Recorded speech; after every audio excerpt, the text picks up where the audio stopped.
Le hachage consiste à séparer, puis à reconstruire les éléments d'une base de données envoyée sur les réseaux. Il joue également un rôle clé dans les collisions de données qui peuvent réduire les demandes. Cette nouvelle technique de hachage pourrait être appliquée dans de nombreux domaines. Il serait particulièrement utile pour l'IA, l'infographie, la bioinformatique et les compilateurs.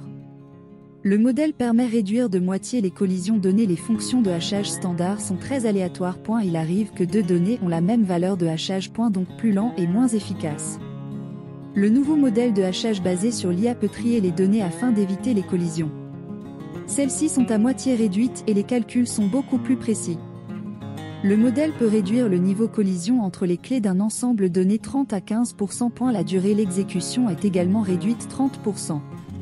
Cette méthode pourrait par exemple améliorer le stockage et l'analyse de l'ADN, les séquences d'acides aminés et d'autres données biologiques.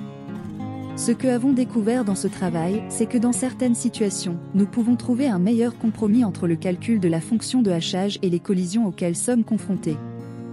Nous pouvons augmenter un peu de temps pour calculer la fonction de hachage, mais à la même chose temps, nous pouvons réduire les collisions de manière très significative dans certaines situations. Ibrahim Sabek, postdoctorant dans les systèmes de données du MIT. L'IA pourrait encore améliorer les performances de traitement des données. Pour cette recherche, les scientifiques voulaient que le concepteur ait une haine pour différents types de données.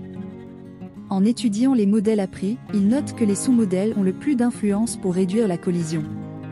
Ils veulent maintenant utiliser les modèles appris afin de créer des fonctions de hachage pour différentes formes de données.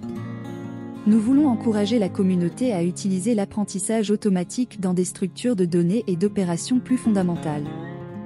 Toute structure donnée base nous offre la possibilité d'utiliser l'apprentissage automatique pour capturer les propriétés données et obtenir meilleure performance. Il y a encore beaucoup à explorer. Des chercheurs